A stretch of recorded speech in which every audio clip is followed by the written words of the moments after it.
our Lord in heavens, we thank you for today. Turagushimiye Mana yacu. We ask you to come today and live with us. Kubera ko waturinze uyu munsi kugeza aya magingo. Be with us.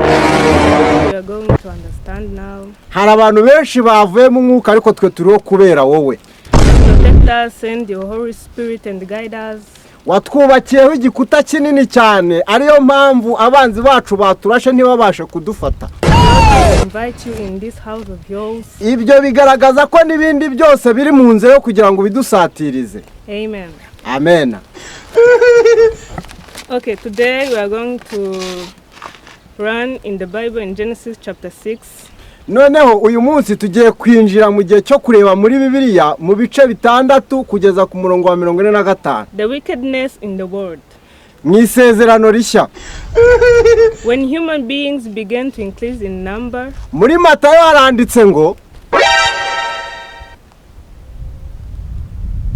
When human beings began to increase in number. Umuntu wese yemerewe kwegera Imana kubera yuko Imana imukunda. Sons and daughters were born to them. Ariko ikibazo kimwe abantu muri no minsi bari guhunga Imana.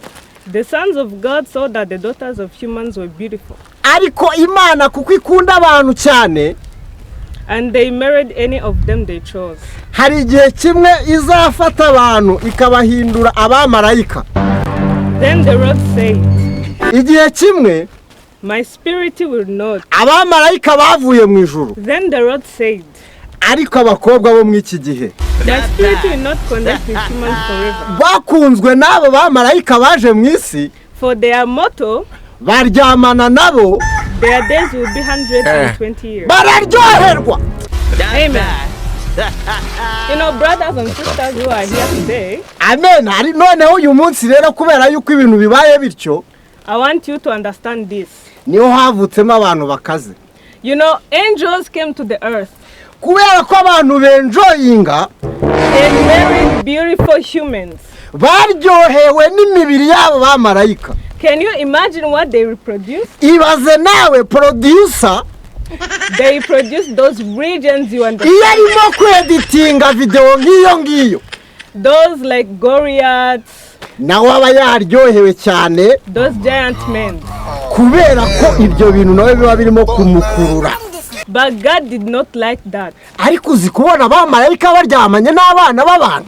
Because the angels were reducing their years of living. Ndibaza icyo gitanda cyari kirimo uwuhe munyenga. Like the power of their immortalness. None se yari ribuyu cyangwa rwari urubaho rw'inturusu. You know, they sing to the God. Oya nuko mbese iyo biryoheye aho ngaho ntago wita ku bitanda. Amen.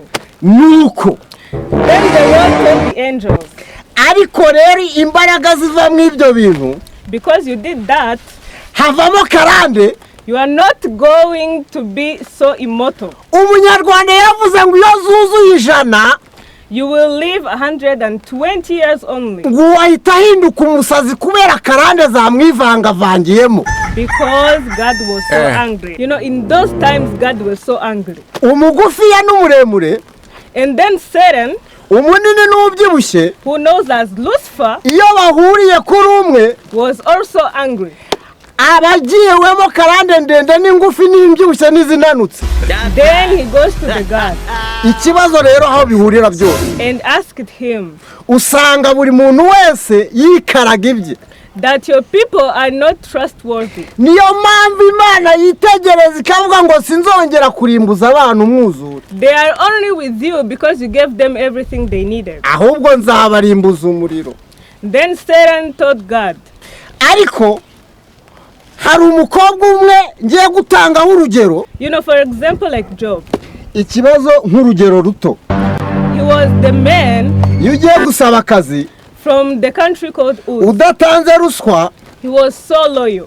Biragaragara 3% ko akazi ushobora kukabura. Had everything. Ariko iyo utanze ruswa, in all of his village. Naritegereje ndareba nsanga abakobwa bananutse.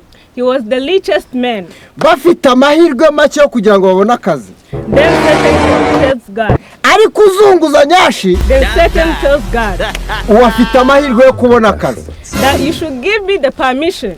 Kubera ko afite imbaraga z'ikibuno. to test his loyalty to you imbaraga z'ikibuno and see if he will stay with you. zigaragaza umurongo muzima ugaragaza ko imvura izagwa. After all I will do to him. Iyo turi mu mpeshyi, And then God told Satan, duhora dufite ibyiringiro ko imvura izagwa. I give you permission. Iyo tugeze mu kwa munani, Go do whatever you want to tuba do. dutegereje ko imvura igiye kugwa. And then Ariko iyo habaye ikibazo, don't touch imvura ikagwa mu kwa gatandatu, his soul. baravuga ngo ni igitangaza cy'Imana. Ariko se nibaza abakobwa, Then he goes to Job. iyi mvura igwa mu mpeshyi cyangwa igwa mu itumba? He took everything he had. Ibyo bigaragaza umuntu ko ateye mu isi. His kids, Ariko mu ijuru his flocks. hazaba umunezero. He only remained with his wife. Ibyo ngibyo niko kuri kw'ijambo ry'Uwiteka Imana. But Job was still loyal Mu kazi kose and God was happy. tugiramo kubaha Imana. You know the reason why God did that? Ariko kubera igihe kimwe umuntu ajya rwa rutoki, He knew that Job akabigira urwitwazo ngo ntiyakorera Imana. was never going to be a loyal person. Ibyo ngibyo ntibishoboka habe na gato. So he told Satan Ariko Satani to go akorera cyane mu bahungu and take all of his things. bakararikira abakobwa But God knew kugira ngo that Job will stay loyal to him. bakore So Satan goes, ariko iyo uhuye na o he went back to the Lord simbizi icyo bibyara. and was like, I saw your job. Ibyo bigaragaza ko umuntu w'iki gihe ashobora no gushakisha akazi mu nzira zidakwiye. You know, we should all stay loyal to our God. Uyu mukobwa mubona turi kumwe ni umunyamerika. Even if we go through everything that is hard, ntabwo azi ikinyarwanda habe na gato, we should stay loyal to our God. kubera ko yavukiye muri Amerika.